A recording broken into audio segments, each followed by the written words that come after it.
नमस्कार, सत श्री अकाल, जय सीताराम मित्रों। आज होली है और ये होली किसी के लिए हैप्पी होली है तो किसी के लिए हैवी होली है। अब आप हैप्पी होली तो जल्दी समझ गए होंगे, लेकिन हैवी होली समझने में थोड़ी सा टाइम लगेगा।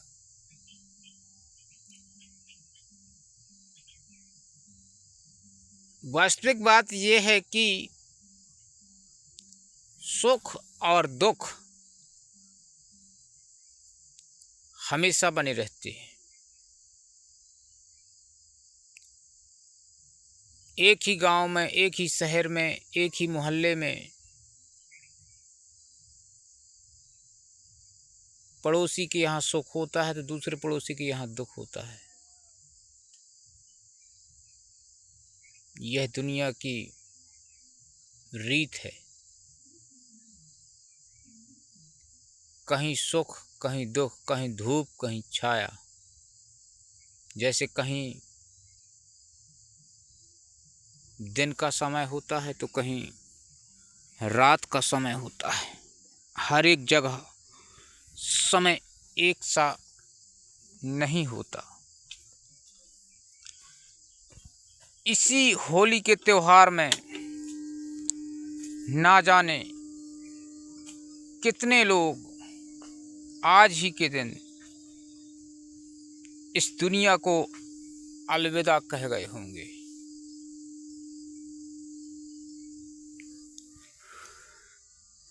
लेकिन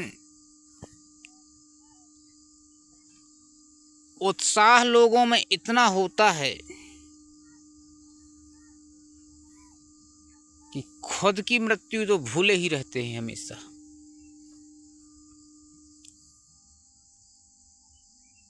मरने वाला मर गया, मनुष्य ये सोचता है कि मैं नहीं मरा, और ये कभी नहीं सोचता कि एक दिन मैं भी मरूंगा। और यदि कोई ऐसा सोचने लग जाए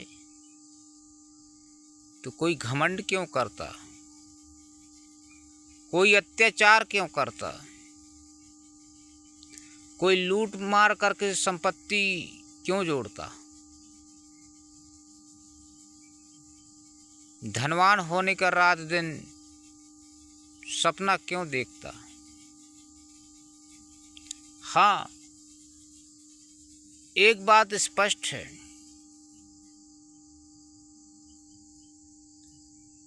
कि सभी प्राणियों में मनुष्य सबसे ज्यादा स्वार्थी है। अधिक स्वार्थी यदि कोई है तो वो है मनुष्य। सभी प्राणियों में सबसे ज्यादा स्वार्थी एक मनुष्य ही है।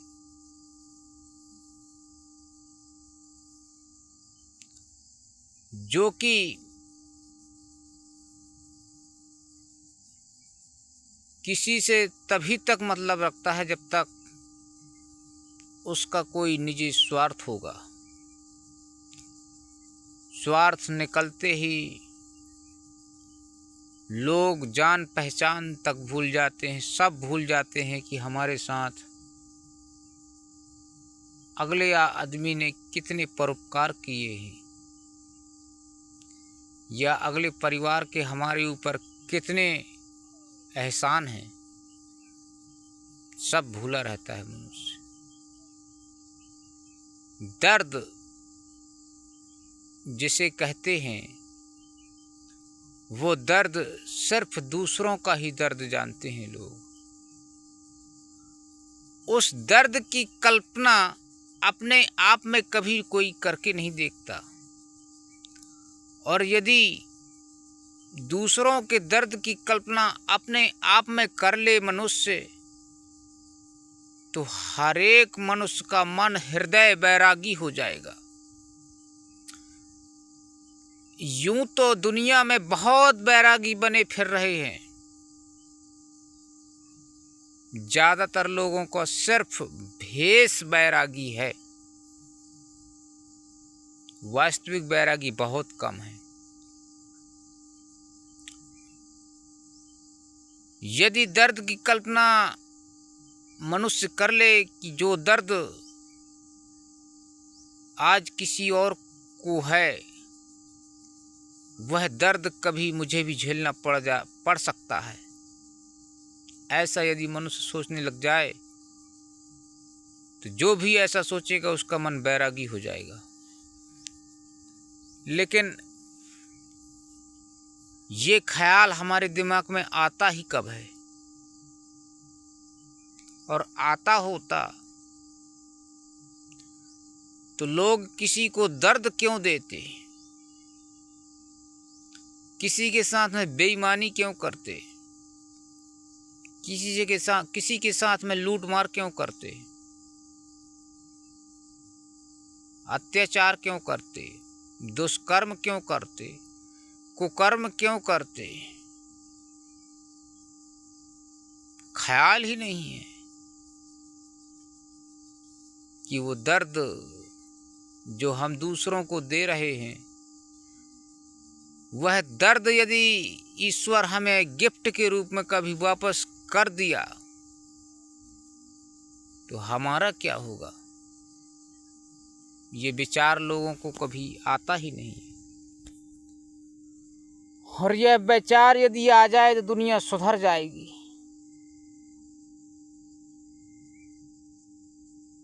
दुनिया में जो फैली हुई अशांति है वो संपूर्ण अशांति समाप्त हो जाएगी। आज जो दुनिया में विश्व युद्ध की संभावना दिख रही है, विदेशों में युद्ध चल रहे हैं, गोला बम बारूद विस्फोट चल रहा है, लोग कितनी हत्याएं कर रहे हैं, बस कारण वही है कि दूसरे के दर्द की कीमत लोग समझते ही नहीं हैं। उस दर्द की कल्पना अपने हृदय में कभी कोई करता ही नहीं है, इसीलिए ये तबाही, ये अशांति फैली हुई है। मित्रों, यदि आप भी चाहते हैं कि देश और विश्व में शांति बनी रहे तो मेरे इस वीडियो को अधिक से अधिक शेयर करें और वोट के रूप में, मतदान के रूप में आप लाइक भी करें, ताकि दुनिया को पता चले कि इससे सहमत कितने लोग हैं,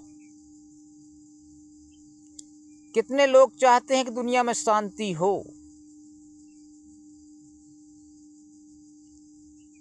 इसीलिए आपसे मेरा निवेदन, प्रार्थना है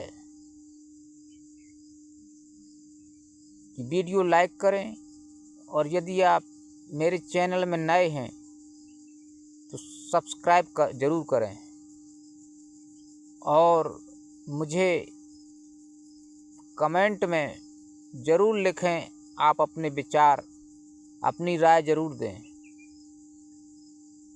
तो आगे बढ़ते हैं और विचार करते हैं कि दर्द होता क्या है।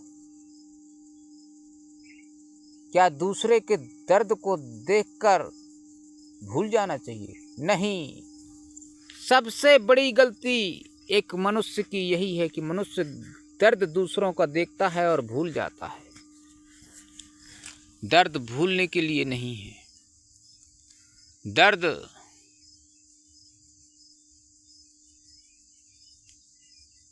को अपने हृदय में उतारो और कल्पना करो कि यह दर्द जिस दिन हमारे तक पहुंच गया, ये दर्द जिस दिन हमें झेलना पड़ गया तो हम कैसे झेलेंगे, ये विचार करना अति आवश्यक है। और यह विचार यदि हर एक मनुष्य के हृदय में आ जाए तो दुनिया तबाही से बच जाएगी। हमारा सनातन धर्म दया पर ही आधारित है, लेकिन हमें सोचना चाहिए क्या हम वास्तविक सनातनी हैं? हमारे पास कितनी दया है, ये विचार भी करिए जरा। है दया?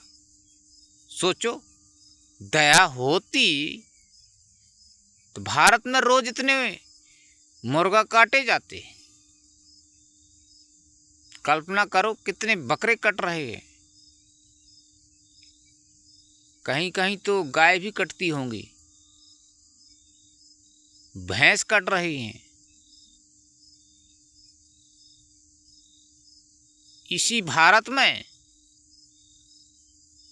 कितनी हत्याएं हो रही हैं, कितने कत्ल हो रहे हैं, कितने दुष्कर्म हो रहे हैं, कितने बलात्कार हो रहे हैं। अब कहते हैं लोग कि ये सब अज्ञानता के कारण होता है। अरे अज्ञानता क्यों है भाई? धार्मिक अनुष्ठान कितने हो रहे हैं? लाखों की संख्या में भारत में कथावाचक हैं। लाखों की संख्या में भारत में कथावाचक हैं। अब ये इतने सारे कथावाचक मिलकर यदि देश की जनता को सुधार नहीं सकते हैं तो इनका कथा वाचने का महत्व ही क्या है?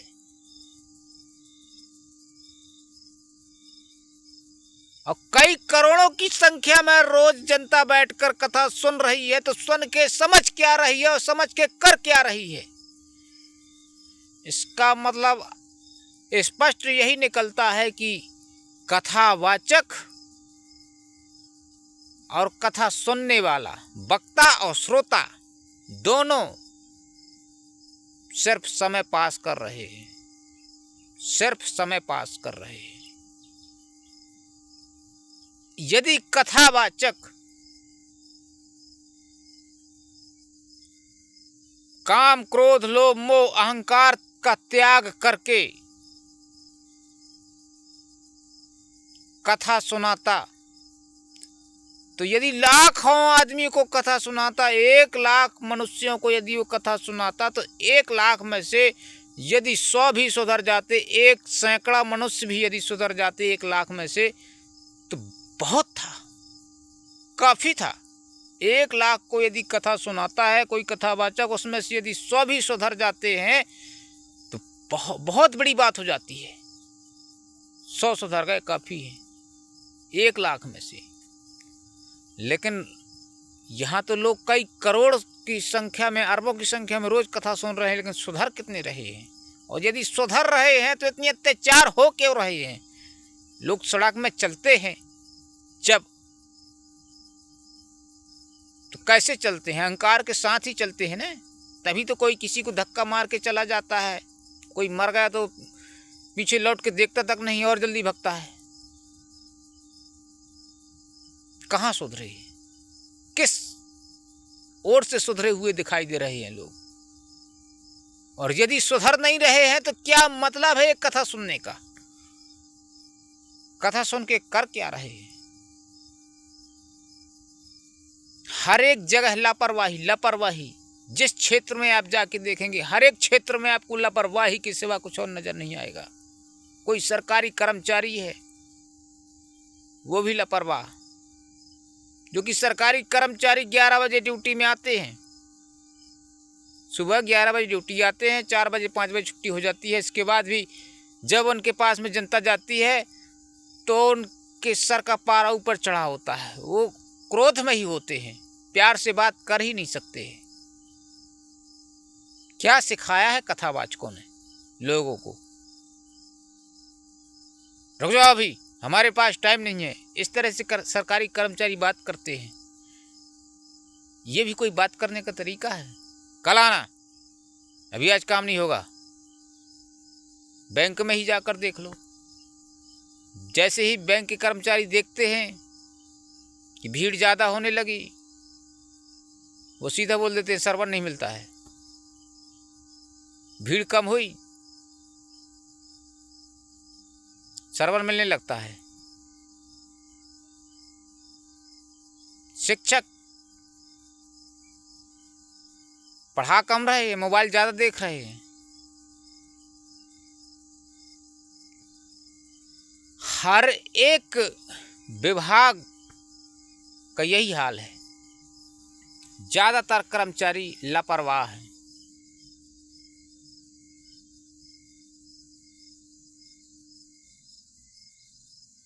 यह लापरवाही लोगों के लिए बहुत ही घातक है और वो लापरवाही एक दिन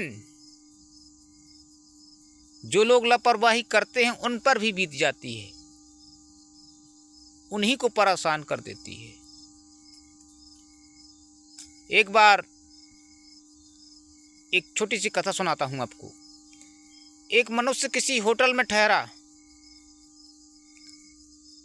होटल के बाहर एक मरीज पड़ा हुआ युवक खांस रहा था।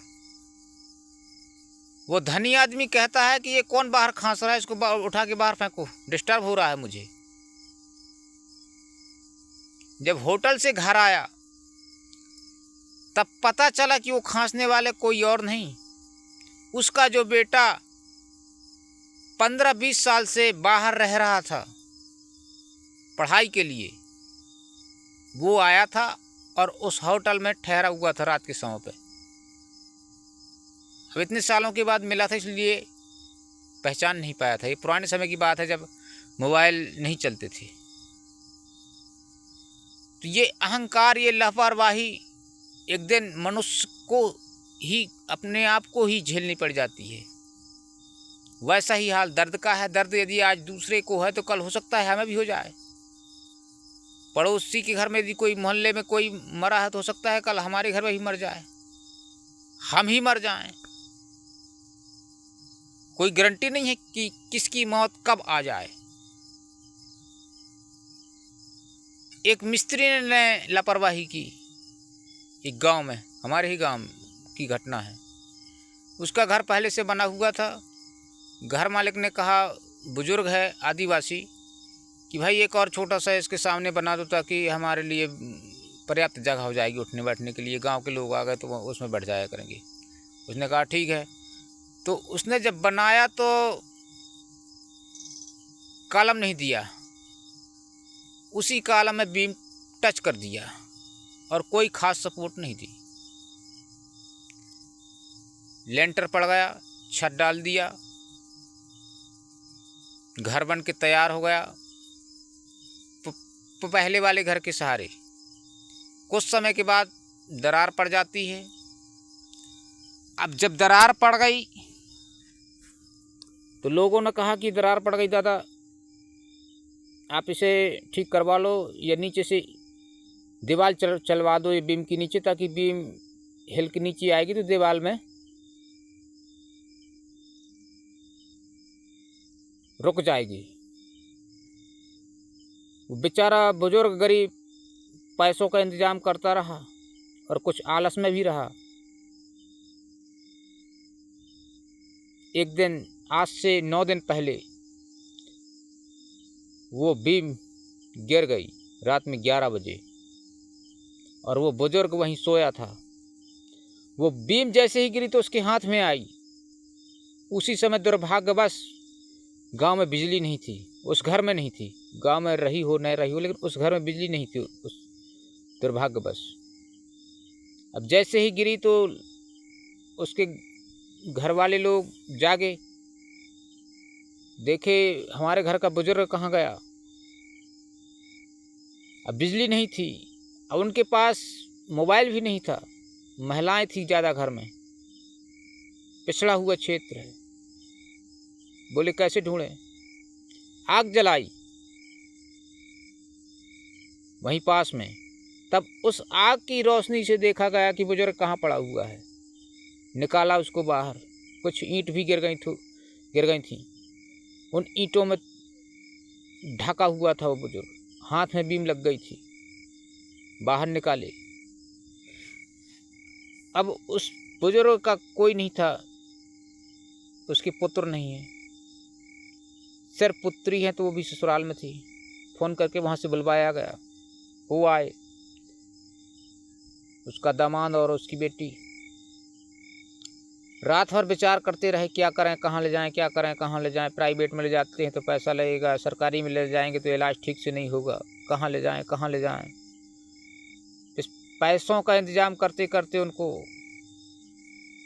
दूसरे दिन के 11 बज गए। रात में 11 बजे चोट लगी हाथ में, दूसरे दिन फिर 11 बज गए। हाथ से खून बह रहा था तो उन्होंने पन्नी बांधी थी। पन्नी भर जाती थी तो छोड़ के पन्नी का खून फेंक देते थे, दोबारा फिर बांध देते थे। पन्नी खून से भर जाती थी। बहुत दर्दनाक घटना है।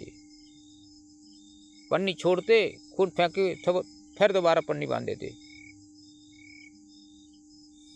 लेकिन